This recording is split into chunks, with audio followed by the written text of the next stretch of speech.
بسم الله الرحمن الرحيم الحمد لله رب العالمين والعاقبة للمتقين فلا عدوان إلا على الظالمين أشهد أن لا إله إلا الله وحده رب العالمين وأشهد أن محمدا عبده ورسوله الصادق وعد الأمين. Amma ba'du, para ummahat kaum muslimat yang dimuliakan Allah, kita masih dalam perbincangan seputar bahaya lisan yang banyak menggelincirkan manusia secara umum ke dalam neraka, dan secara khusus terhadap kaum wanita. Kita telah menyebutkan kemarin tentang masalah larangan mencela,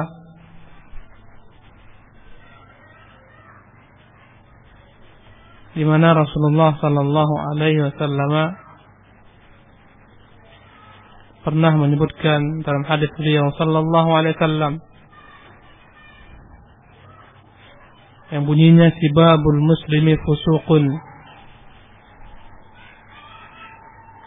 wa qitaluhu kufrun. Mencela orang muslim adalah kefasikan dan membunuhnya adalah kekufuran. Maka mencela itu adalah bentuk kefasikan. Fasik dalam bahasa artinya adalah al-khuruj, keluar. Fasik dalam tinjauan agama ini, secara istilah dalam agama ini, maknanya adalah al-khuruju an ta'atillah wa ta'ati rasulih.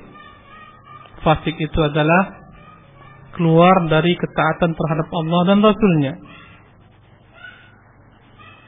Jadi fasik itu adalah segala macam bentuk perbuatan yang menunjukkan, atau perkataan yang menunjukkan seorang itu keluar dari bentuk ketaatan kepada Allah dan Rasulnya. Wa qitaluhu kufrun, dan membunuhnya adalah kekafiran. Membunuh muslim adalah kekafiran. Maksudnya adalah kufrun duna kufrin, merupakan perbuatan kufur yang tidak membuat seorang itu keluar daripada agama. Karena kufur dibagi dua, ada kufrun akbar mukhrijun minal millah, kufur besar mengeluarkan seorang dari agama. Yang kedua, kufrun duna kufrin atau kufrun asghar, kufur kecil, kufur di bawah kufur besar. Antaranya adalah membunuh, itu merupakan perbuatan kufur. Maksudnya bukanlah pelakunya itu dianggap keluar daripada Islam selama dia tidak menghalalkan pembunuhan, selama dia tidak meyakini membunuh itu halal, dia tahu itu haram tapi dia langgar, maka perbuatan membunuh ini adalah kufrun duna kufrin, kufur di bawah kekufuran besar, kufur kecil.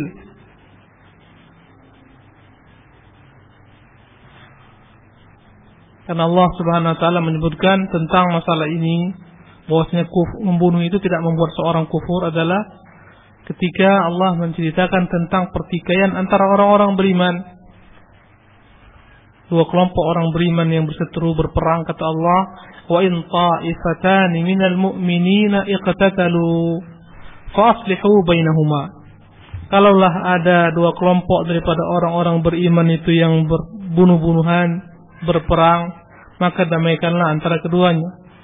Kata-kata iqtatalu, berperang, berbunuh-bunuhan, menunjukkan bahwasanya mereka masih dalam lingkup iman, karena Allah mengatakan minal mu'minin. Kalau andai kata ada dua kelompok daripada orang-orang beriman, mereka saling bunuh-membunuh, berperang, ini menunjukkan kedua-duanya tidak dapat dikeluarkan daripada Islam. Ini dalil menunjukkan membunuh itu bukan membuat seorang keluar daripada Islam selama dia tidak menghalalkannya. Maka hadis yang mengatakan kufrun wa qitaluhu kufrun, membunuhnya adalah kekufuran, harus dipahami makna kufur di sini adalah kufrun duna kufrin, kekufuran di bawah kekufuran besar. Karena kufur dibagi dua, Ada kufur besar membuat seorang keluar daripada Islam, ada kufur kecil yang membuat seorang tidak keluar dari Islam. Sebagaimana syirik pun dibagi dua, syirik besar dan syirik kecil, syirkun akbar dan syirkun asghar. Yang mana syirik akbar mengeluarkan seorang daripada Islam, syirkun asghar tidak mengeluarkan seorang daripada Islam. Allah juga menyebutkan dalam firman-Nya yang terdapat dalam surah Al-Baqarah ayat 178, Ya ayyuhalladzina amanu kutiba alaikumul qisasu fil qatla. Wahai orang-orang beriman, diwajibkan atas kalian menegakkan qisas di dalam perkara pembunuhan. Sampai Allah mengatakan, faman ufiya lahu min akhihi syai'un. Barang siapa yang dimaafkan, barang siapa yang memberikan kemaafan bagi saudaranya, fattiba'un bil ma'ruf, maka hendaklah diikuti dengan cara yang baik. Kalaulah seorang membunuh, kemudian keluarga yang terbunuh memaafkan dia, tidak dikisas, maka dia lepas daripada tuntutan kisas dengan kewajiban membayar kafarah 100 ekor unta yang dikumpulkan daripada keluarganya. Kata-kata faman ufiya lahu min akhihi, barang siapa yang dimaafkan baginya dari saudaranya, menunjukkan pembunuh saudaranya itu belum keluar daripada Islam, karena masih disebutkan kata-kata akhihi, saudaranya. Demikian juga dalam hadis yang dikutip oleh Bukhari Muslim dari Abu Bakrah radhiyallahu taala anhu, Rasulullah pernah bersabda, "Idza laqal musliman bisayfayhima fal qatil wal maqtul finnar." Jika bertemu dua orang muslim dengan pedangnya masing-masing, maka yang membunuh dan yang terbunuh di neraka. Di sini Allah masih menyebutkan antara pembunuh yang dibunuh dengan kata-kata muslim, al-musliman, menunjukkan kedua-duanya tidak dikatakan kafir, diancam dengan neraka. Kalaupun kedua-duanya dibakar di neraka, maka akan ada masanya dikeluarkan dari dalam neraka dengan iman mereka. Ini dalil Ahlus Sunnah wal Jamaah yang mengatakan bahwasanya perbuatan dosa besar tidak membuat pelakunya menjadi kufur. Dan dalil ini digunakan oleh orang-orang Khawarij mengkafirkan pelaku dosa besar. Maka upayakan untuk dipahami. Jadi intinya, sibabul muslimi fusuqun, mencela orang muslim itu fasik. Konsekuensi fasik banyak sekali. Ditolak kesaksiannya, tidak diterima persaksian karena dia fasik.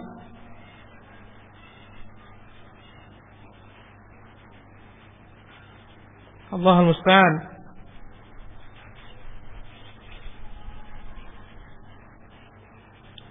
Andai kata ada seorang menzalimimu, ya, maka hendaklah jika seorang ingin membalas dengan balasan yang tidak boleh melampaui perbuatan orang yang menzaliminya.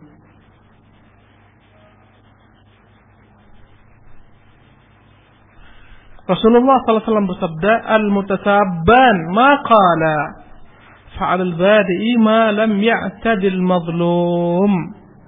Dua orang yang saling mencela satu sama lainnya, maqala, maka masing-masing mereka itu sesuai dengan apa yang mereka ucapkan.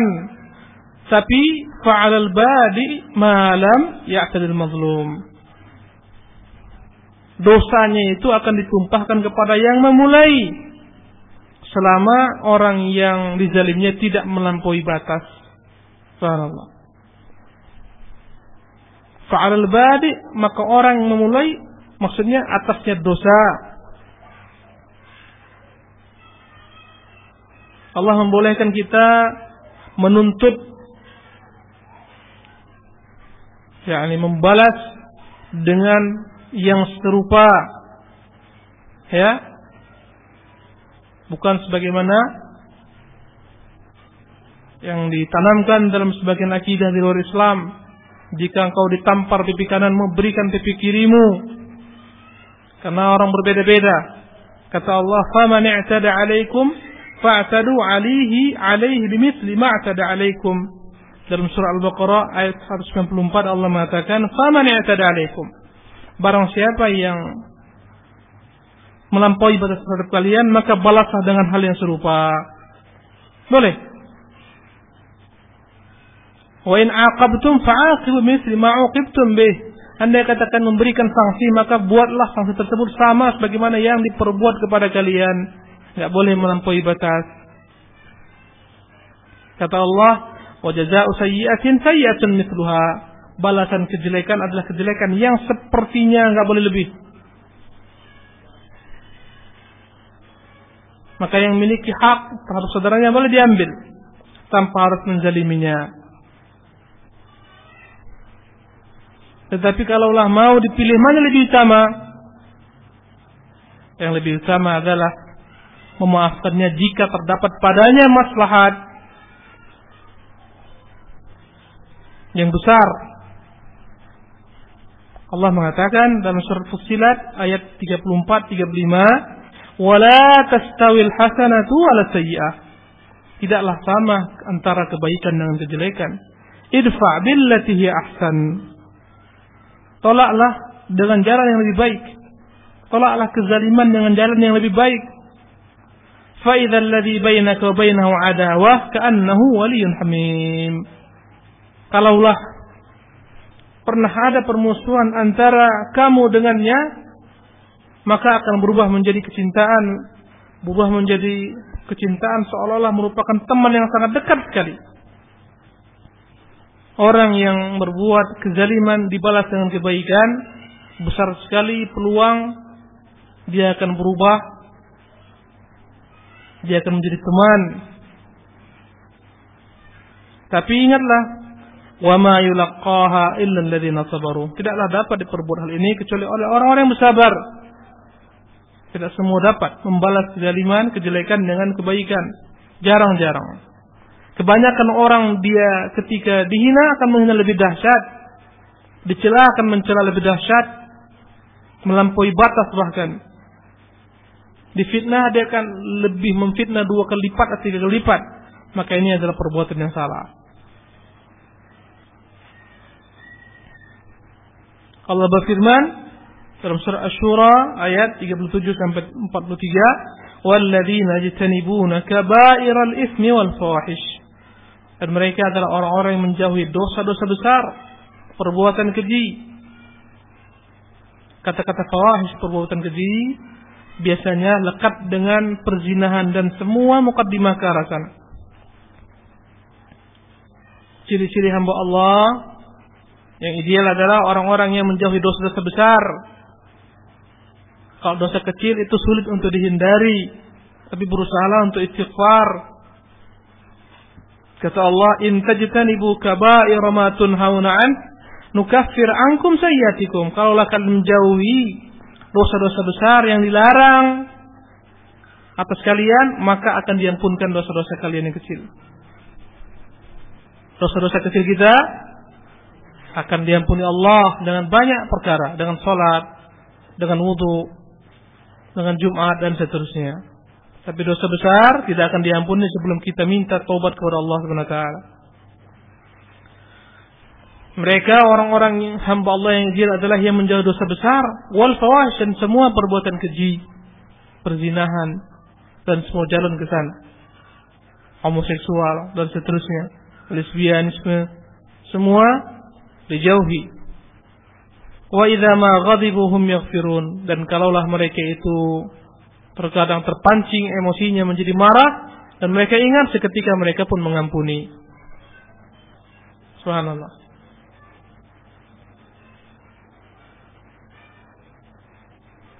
Kata Allah, walladzina stajabu li rabbihim, mereka adalah orang-orang yang segera memenuhi seruan Tuhan mereka. Wa aqamus shalah, mereka adalah orang yang menegakkan salat. Wa amruhum syura bainahum, mereka adalah yang senantiasa musyawarah antara mereka. Wa mimma razaqnahum yunfiqun, mereka adalah orang yang sering berinfak daripada sebagian yang memberikan rezeki kepada mereka. Ini ciri-ciri hamba yang ideal. Kemudian walladzina idza asabahumul baghy hum yantasirun, mereka adalah orang-orang yang ketika dizalimi mereka yantasirun, menuntut keadilan.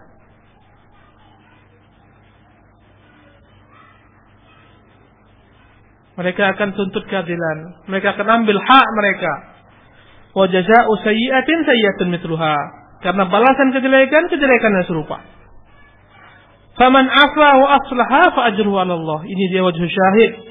Barang siapa yang memaafkan, dia perbaiki hubungan, maka ganjarannya ada di sisi Allah Subhanahu wa taala. Innahu la yuhibbudz zalimin. Dan Allah tidak mencintai orang-orang yang berbuat zalim.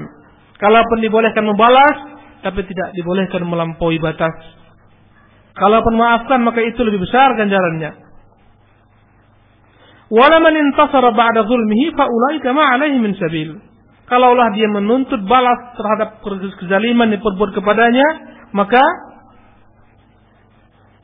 mereka adalah orang-orang yang tidak boleh dicela. Innamas sabilu 'alal ladzina yadhlimuna an-nas. Sesungguhnya peluang untuk mencela terhadap orang-orang yang menzalimi manusia, melampaui batas. Wa yabghuna fil ardi bighairil haqq. Orang-orang yang melampaui batas di muka bumi dengan tidak hak, ulaika lahum adzabun alim, bagi mereka azab yang pedih. Wala man sabara wa ghafara inna dzalika lamin azmil umur. Tapi orang-orang yang dizalimi dia bersabar, diampuni, maka itulah sebaik-baik amalan. Perkara disebutkan Allah dengan azmil umur, perkara yang sulit diperbuat, besar sekali keutamaannya, selama padanya ada banyak kemaslahatan. Memaafkan itu adalah merupakan karakter yang terpuji. Kalaulah dapat diperbuat oleh orang-orang beriman, akan muncullah kecintaan sesama mereka. Dinukil daripada sahabat sebagian tabi'in, ada yang diribahi, digunjing dia.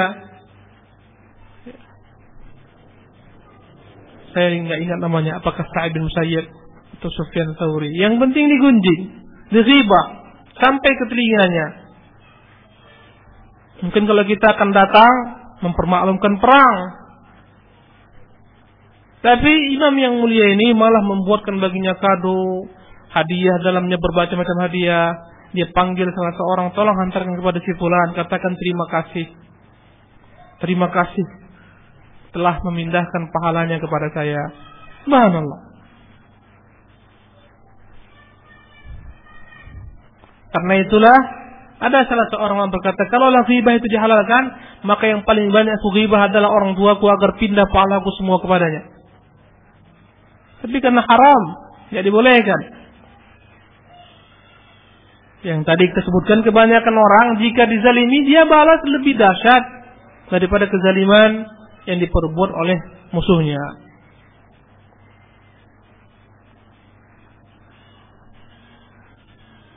Allah menyebutkan dalam surah Ar-Ra'd ayat yang ke-22, ini adalah merupakan contoh teladan bagi setiap kita. Allah katakan, "Walladzina sabaru ibtigha'a wajhi rabbihim wa aqamu as-salata wa anfaqu mimma razaqnahum sirran wa 'alaniyatan wa yadra'una bil hasanati as-sayyi'ata ulaika lahum 'uqbad dar."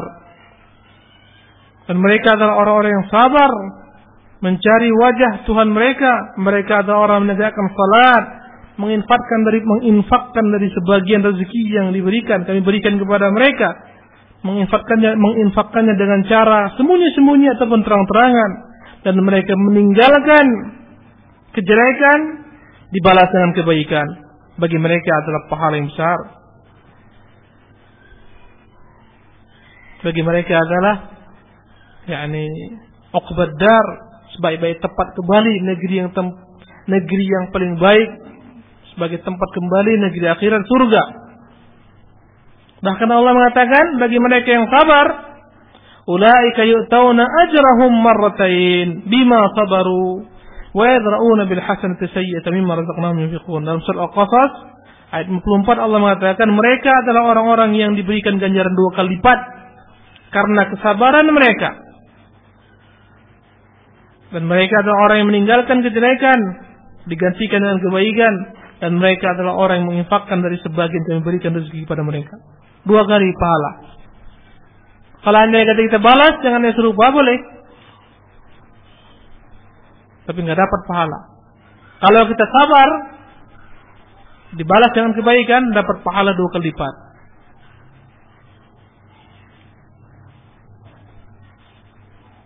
Dalam Sunan Abu Daud dari hadis Jabir bin Salim, bahwasanya Nabi sallallahu alaihi wasallam pernah bersabda, Wa in imru'un syatamaka wa 'ayyaraka bima ya'lamu fika fala tu'ayyirhu bima ta'lamu fi fa innama wabalu dzalika 'alaihi. Kalaulah ada seseorang mencelamu, menghinamu, jangan sesuatu yang dia ketahui memang ada padamu, maka janganlah kau cela dia, kau hina dia dengan sesuatu yang kau ketahui ada padanya.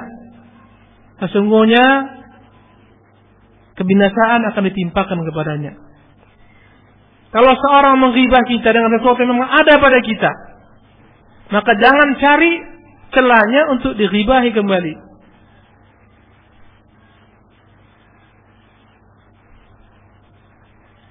Karena kalau kita dapat menahan diri sabar, maka kebinasaan akan diperoleh oleh orang yang menggibahi kita.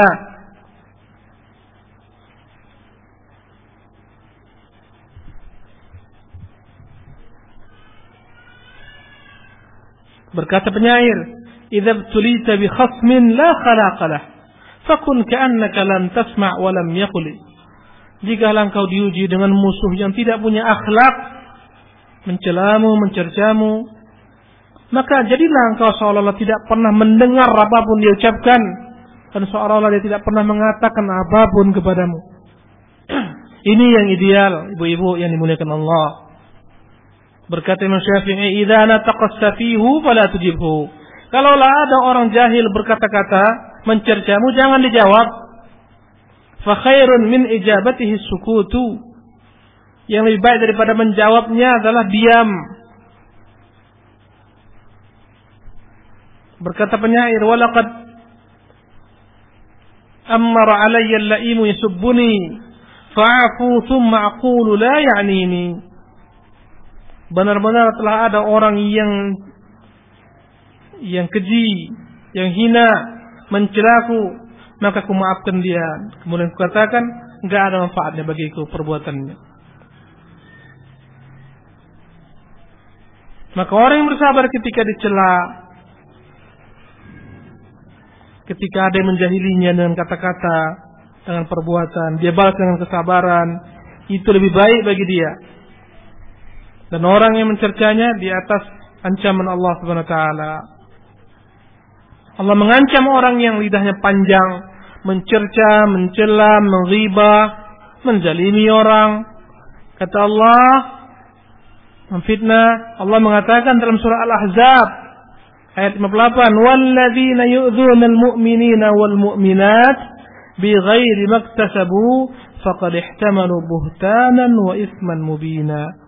Dan adapun orang-orang yang menyakiti orang-orang mukmin dan perempuan-perempuan mukminat dengan sesuatu yang tidak mereka perbuat, maka mereka yang menyakiti ini telah memikul dosa yang besar, kedustaan yang besar, dan dosa yang besar.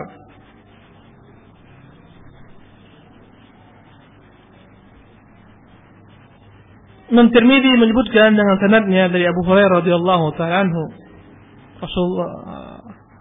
bahwasanya Rasulullah sallallahu alaihi wasallam pernah berdiri di hadapan orang banyak. Sementara para sahabat duduk, maka beliau bersabda, "Ala ukhbirukum bi khairikum min syarrikum?" Maukah kalian kutunjukkan mana orang paling baik di antara kalian dan mana yang paling jelek di antara kalian? Qala, berkata Abu Hurairah, fasakatu. Mereka semua diam, tidak menjawab. Maukah kalian kuberitahukan mana orang paling baik, mana orang paling jelek di antara kalian? Semuanya mereka diam, tidak menjawab karena mereka memang tidak mengetahui jawabannya. Ini menunjukkan adab sahabat. Ketika ditanya mereka nggak tahu, mereka diam. Bukan sebagaimana kita, ketika ditanya nggak tahu, maksakan jawab, akhirnya salah dan menyesatkan.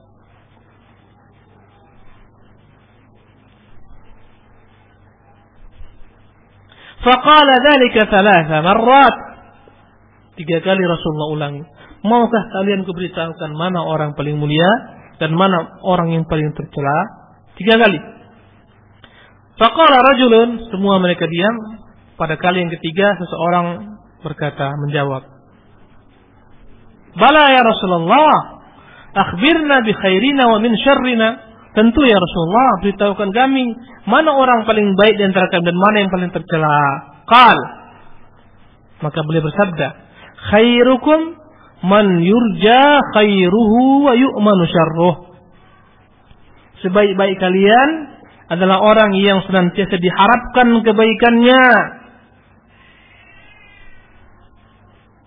Sebaik-baik kalian adalah orang yang senantiasa manusia mengharapkan kebaikannya, keberkahannya, bantuannya. Sebaik-baik kalian adalah orang yang senantiasa diharapkan kebaikannya, wa yu'manu syarruh, dan orang merasa aman daripada kejelekannya. Subhanallah. Ini yang terbaik. Kalau dia datang, semua orang mengharapkan kebaikannya. Mungkin dengan nasihatnya, kata-katanya, ya, wejangan-wejangannya, dengan sikap tulusnya membantu, dengan materi jika dia punya, dengan pemikiran jika tidak punya materi, dengan usulan, nasihat yang baik. Pokoknya kalau dia datang, orang semua senang. Senang bergaul dengannya, senang bersahabat dengannya, mengharapkan kebaikannya selalu. Ini sebaik-baik manusia, kata Rasulullah sallallahu alaihi wasallam. Wa syarrukum, dan sejelek-jelek kalian, man la yurja khairuh, orang yang tidak pernah diharapkan kebaikan darinya. Kalau dia datang, janganlah berharap daripada kebaikan. Pasti kau enggak ngupat, celah, mencaci, fitnah, ngadu domba, gunjing, zalimi orang, ngata-ngatai orang, dipinjam uang juga pelit, nggak pernah bantu, infak juga nggak pernah, minta nasihat pantang dia beri, minta ide dan saran tidak akan pernah diberi kecuali kejelekan. Man la yurja khairu, orang yang tidak pernah mungkin diharapkan daripadanya kebaikan. Kalau andai kata orang ngumpul, dia datang, orang segera diam, orang segera menjauh, orang menjaga jarak. Ini sejelek-jeleknya manusia. Man la yurja khairuhu wa la yu'manu syarruh, yang tidak pernah diharapkan kebaikannya dan tidak pernah pula dapat orang aman daripada kejelekannya. Pasti ada aja. Si anu si fulan lah, si ini terlampau tinggi, ini terlampau pendek, ini terlampau hitam, ini terlampau putih. Nggak ada yang benar, semua salah sama dia.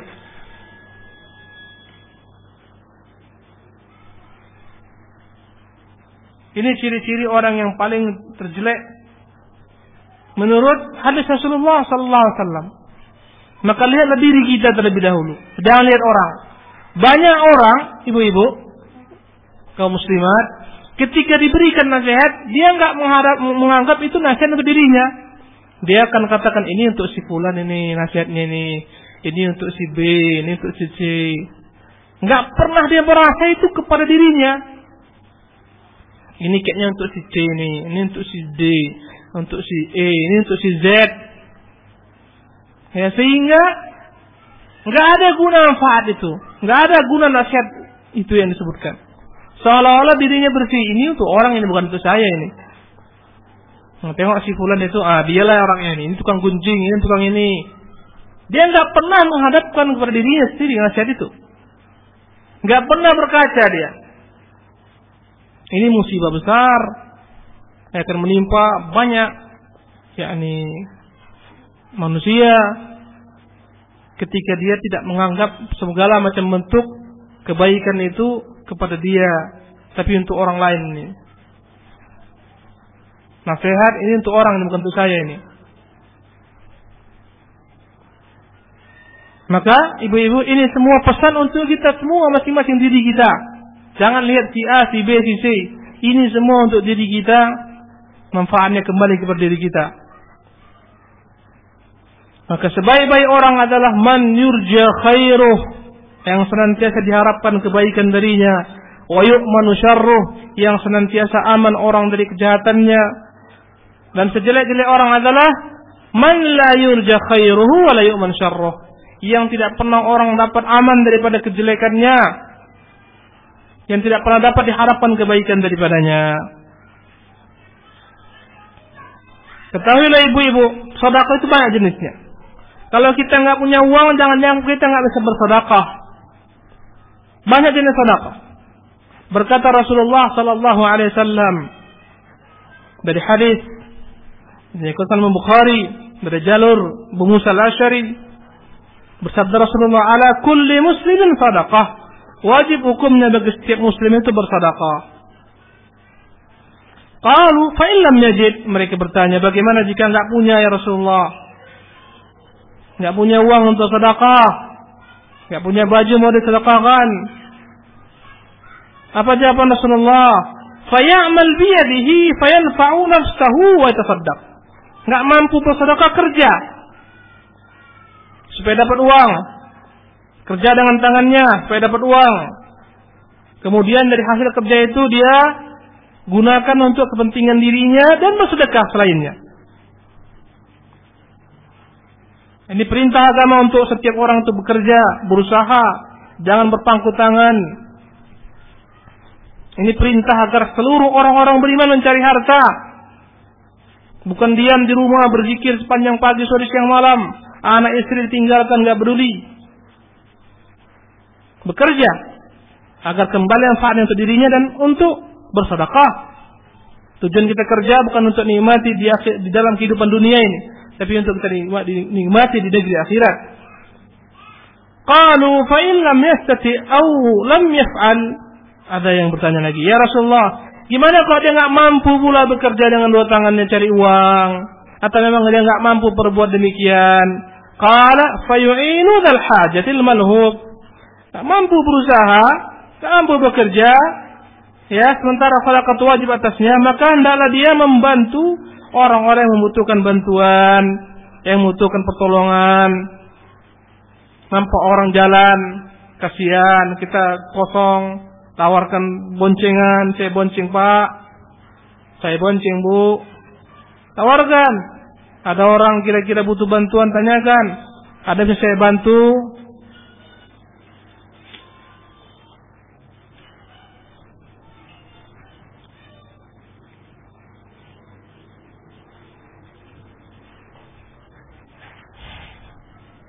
Kemudian mereka bertanya,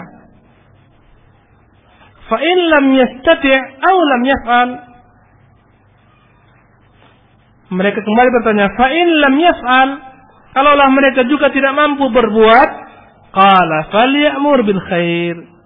Enggak mampu berbuat, bekerja cari uang untuk bersedekah, enggak mampu bantu orang, maka falya'mur bil khair.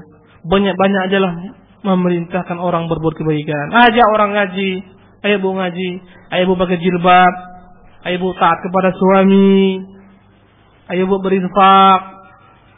Aja banyak-banyak orang berbuat kebaikan. Ayo Bu salat, jaga Bu salatnya. Dakwai mereka. Agama ini bukan agama eksklusif, ngaji untuk diri sendiri, tapi untuk dakwakan kepada masyarakat, tetangga, kerabat, famili, semua.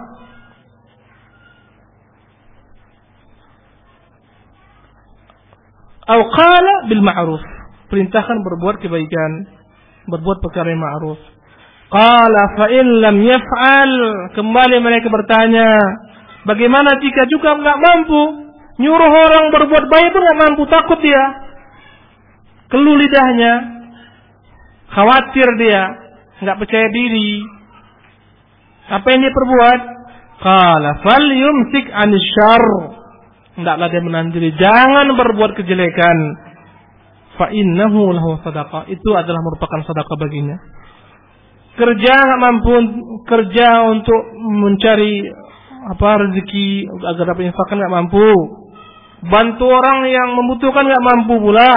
Memerintahkan orang berbuat ma'ruf juga enggak mampu. Apa yang mampu kamu berbuat? Kata Rasulullah yang terakhir ini. Dan mustahil ini enggak mampu juga. Apa yang terakhir? Falyumsiku 'anil syarr. Hendaklah dia berusaha menahan dirinya untuk tidak berbuat kejahatan. Fa innahu lahu sadaqah. Itu adalah merupakan sedekah baginya. Enggak butuh banyak ini. Enggak butuh uang. Tahan diri, jangan ngomong riba. Tangan diri, jangan ngomong namimah, jangan mencerca, jangan mengumpat, jangan jahili orang dengan tangan, dengan lisan. Itu adalah merupakan sedekah.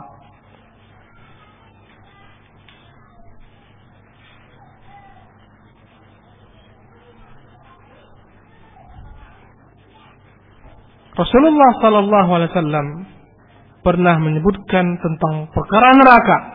Kemudian dia berlindung daripada neraka. Dia palingkan mukanya. Dia ucapkan lagi tentang neraka, dia pun berlindung kepada Allah. Kemudian yang ketiga, dia katakan wala bisyiqqi tamrah. Berinfaklah walaupun dengan satu butir buah kurma, bahkan bukan satu butir, setengah buah kurma itu pun berilah. Infakkan. Fa in lam yakun fa bi kalimatin thayyibah. Kalau satu kurma pun enggak punya, maka dengan kata-kata yang baik, nasihat yang baik. Orang yang mampu menjaga lisan menunjukkan dia berupaya menyempurnakan imannya. Orang yang tidak bisa jaga lisan menunjukkan dia tidak ingin menyempurnakan imannya. Bahkan boleh jadi dengan perkataannya akan digelincirkan ke dalam neraka wa iyadzan billah. Rasulullah menyebutkan dari hadis Abu Hurairah radhiyallahu taala anhu, Imam Bukhari menyebutkannya, meriwayatkannya dalam sahihnya, "Man kana yu'minu billahi wal yawmil akhir fala yu'dhi jarah." Yang mengaku beriman kepada Allah, kepada hari akhirat, maka janganlah dia menyakiti tetangganya. Subhanallah. Man kana yu'minu billahi wal yawmil akhir falyukrim dhaifah. Yang mengaku beriman kepada Allah, beriman kepada hari akhirat, hendaklah dia memuliakan tamunya. Man kana yu'minu billahi wal yawmil akhir falyaqul khairan aw liyasmut. Yang ketiga, barang siapa yang mengaku beriman kepada Allah, beriman kepada hari akhirat, hendaklah dia berkata-kata yang baik, atau jika tidak mampu hendaklah dia diam. Subhanallah. Nggak mampu nasihati orang, nggak mampu ngajak orang kepada perbuatan ma'ruf, mencegah orang kepada perbuatan mungkar, lebih baik diam. Jangan banyak komentar.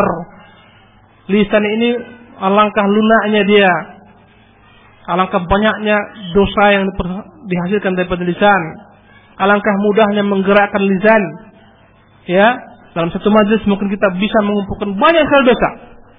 Sebutkan si A baru nikah, si B baru bercerai, si C baru macam-macam, ada aja. Allah musta'an. Ibu-ibu yang dimuliakan oleh Allah Subhanahu wa taala. Karena itulah tidak salah jika Rasulullah mengatakan dalam hadis Bukhari Muslim, "Man yadmanu li ma baina lihiyaihi wa ma baina farjaihi admanu lahu jannah." Yang menjamin mampu menjaga yang terdapat di antara dua jenggot, yang maksudnya menjaga lisannya, dan yang terdapat di antara dua kemaluannya, maka aku jamin baginya surga. Maka bagi siapa yang ingin meraih surga Allah Subhanahu wa taala, ibu-ibu yang Allah muliakan, jagalah lisan, jagalah kata-kata. Sebelum berkata-kata pikirkan dulu apakah kata-kata ini akan mendatangkan maslahat atau malah akan mengadu domba, akan menyakiti orang. Pikirkan terlebih dahulu. Banyak orang-orang yang enggak berpikir ketika berkata-kata, sembarang keluar, maka timbullah musibah, perang bersaudara, perang suami istri, perang antara seseorang dengan madunya, hancur semuanya urusan dunia, dan kelak akan menunggu kehancuran akhirat. Allahul musta'an. Demikianlah ibu-ibu kajian kita pada sore hari ini. Semoga Allah Subhanahu wa taala senantiasa menghiasi kita dengan akhlak yang mulia, menjaga lisan kita daripada kejelekan, menambah iman kita, menambah ilmu kita, mengajarkan kepada kita keistiqomahan dalam menjaga lidah kita. Aqulu qawli hadza wa astaghfirullah li wa lakum wa atubu ilaihi wa sallallahu wa sallam ala nabiyyina Muhammadin wa akhir da'wana alhamdulillahi rabbil alamin. Wassalamu alaikum warahmatullahi wabarakatuh. Ada waktu 10 menit untuk bertanya, silakan. Kasih dari bawah atau langsung pakai mikrofon di bawah pintu ini.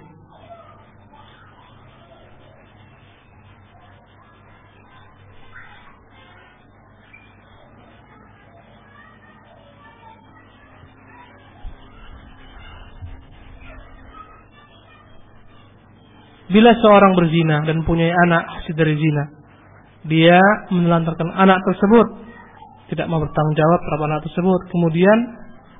Kemudian hari si anak menjadi anak yang saleh atau salehah, apakah doa dari anak hasil zina tersebut menjadi pahala yang tidak terputus seperti ilmu yang bermanfaat dan amal jariah bagi ayah dan ayah yang menzinai ibunya?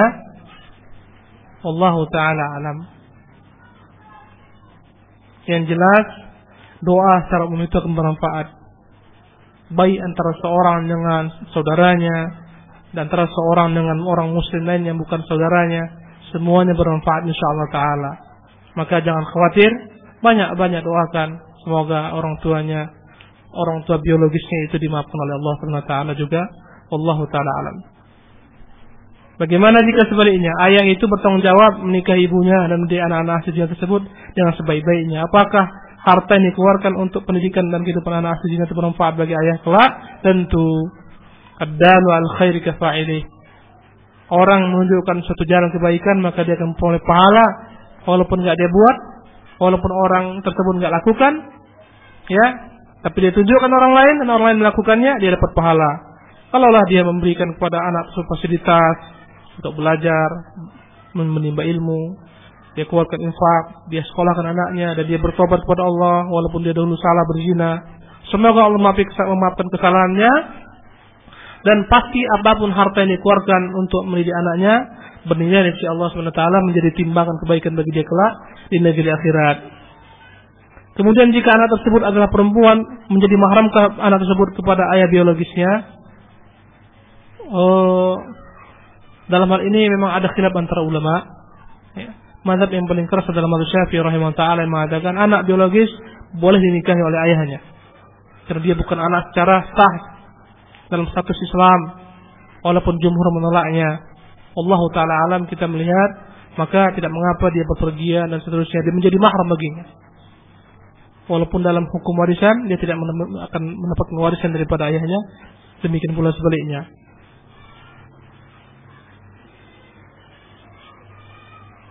Baik. Soal berikutnya, apakah seorang istri berdosa, Ustaz, jika dia tahu suaminya sering duduk dan pergi berdua dengan seorang perempuan yang bukan mahramnya? Dan apa yang harus istri lakukan pada suami tersebut, sementara suami ini lebih tahu hukumnya daripada anak? Mohon nasihatnya, Ustaz. Jazakallah khairan. Untuk laki-laki, jazakallahu khairan, bukan jazakillah ya. Jazaka, bukan jaza tapi jaza. Baik. Kalau istri tahu suaminya itu berduaan dengan perempuan dan dia diam, salah. Katakan, bang, itu bukan mahrammu, ada urusan apa dengan dia berduaan? Akan kerja deh, ya, tapi kenapa harus berduaan? Kenapa harus pergi berdua? Ada hadisnya. Takutlah kepada Allah, bang, jangan dekati zina, bahaya. Nasihati dia. Ya, ke suaminya enggak menggubris, yang jelas dia lepas dari pertanggung jawab di hadapan Allah karena dia telah menasihati suaminya. Lakukan dengan jalan lain. Hubungi orang-orang terdekatnya, ibunya atau ayahnya atau orang yang dia anggap mampu untuk menasihati suaminya agar menasihati suaminya. Yang jelas tegakkan hujjah. Nasihati dengan berbagai macam cara, wallahu taala alam. Ustaz, ana punya saudara dari semenjak SMP dia sudah menyusahkan orang tua dan selalu berbuat maksiat. Orang tua sudah sering menasihati dan memberi perhatian khusus terhadapnya. Tapi sampai sekarang dia sudah punya istri dan anak, tapi dia masih berbuat maksiat. Jadi apakah orang tua ana masih termasuk orang tua yang apa ini ya? Yang sukses atau apa ini?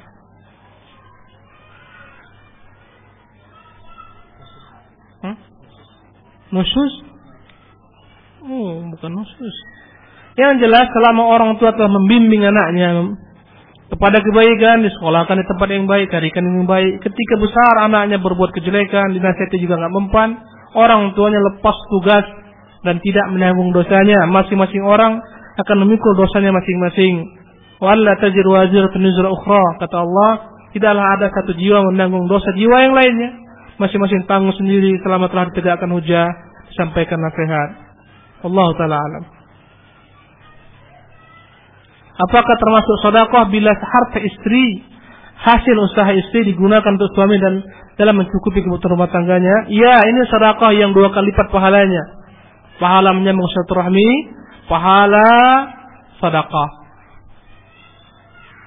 Ustaz, saya membaca kitab Ensiklopedia Bid'ah dan di sana disebutkan bahwa berjabat tangan ketika memasuki suatu majelis taklim kepada orang yang telah datang terlebih dahulu tidak disyariatkan. Mohon penjelasannya karena sudah menjadi tradisi ibu-ibu ketika masuk majelis setelah berjabat tangan kepada yang lain. Baik. Kalau seorang berjumpa dengan muslim lainnya berjabat tangan, itu adalah merupakan perbuatan diajarkan oleh Rasulullah sallallahu alaihi wasallam. Ya, idza taqal muslim bil muslim wa tasafaha, jikalau muslim bertemu dengan muslim dan bersalaman, maka berguguranlah dosa-dosanya sebagaimana gugurnya daun-daunan. Maka kalau kita ketemu seorang muslim salami dengan berjabat tangan tetap mengucapkan salam. Ya, ketika bertemu. Tapi kalaulah kita memang udah sama-sama duduk, lama-lama samping-sampingan, kemudian setelah itu salaman, enggak ada munasabatnya, enggak ada relevansinya. Atau habis salat, assalamualaikum, kemudian salaman, enggak ada relevansinya. Ini dikatakan Syekhul Islam bid'ah. Kalaulah kita mungkin habis salat, kita lihat ternyata dia di samping kita, dalam lama ketemu, salaman, enggak apa-apa. Ya, wallahu taala alam. Assalamualaikum. Ustaz, apakah mengqadha salat itu ada? Setahu ana yang diqadha itu puasa. Mohon penjelasannya. Ya, tidak ada mengqadha salat. Yang ada mengqadha puasa. Tetapi orang yang ketiduran tidak melaksanakan salat wajib pada waktunya, maka dia kerjakan ketika dia sadar dan itu bukan mengqadha. Demikian juga ada hal-hal yang boleh diqadha. Ya, contohnya orang yang tidak mengerjakan salat Idul Fitri sebagaimana terbahas beberapa malam sebelumnya, terluput dia mengerjakan, satu kampung mereka enggak tahu, setelah tampak bulan Syawal mereka berpuasa, setelah tahu mereka berbuka setelah zuhur, maka besok mereka kembali melaksanakan salat Idul Fitri sebagai pengganti yang mereka tinggalkan. Sebagaimana orang yang dia terbiasa salat malam, kemudian dia ingin mengganti ketika dia ketiduran, diganti di siang hari dengan mengerjakan secara genap menurut sebagian ulama. Adapun salat wajib enggak ada diqadha. Ada salat-salat yang tidak dapat diqadha, seperti salat yang tahiyatul masjid, jika tertinggal sudah lepas dia. Mengkredit maju dan motor, apakah itu termasuk dalam riba? Mohon penjelasannya. Selama tidak ada sama sekali kesepakatan, jika terlambat denda bertambah harga, maka tidak mengapa. Bagi seorang muslim, mana yang lebih utama terlebih dahulu? Haji atau umrah dulu? Mohon penjelasannya Ustaz. Masing-masing melihat mana lebih utama baginya. Kalau anda kata dia punya uang banyak, dia anggap haji mungkin masih lama waktunya, dia punya kelebihan uang, kemudian dia kerjakan umrah, alhamdulillah baik dan dapat pahala besar. Kalaupun dia menganggap dia nggak punya uang untuk haji sendiri, umrah sendiri, dia mau gabungkan kelak, dia tunggu sampai datang masanya, juga nggak ada masalah. Ya, dan dua-duanya ada perkara yang wajib. Wallahu taala alam.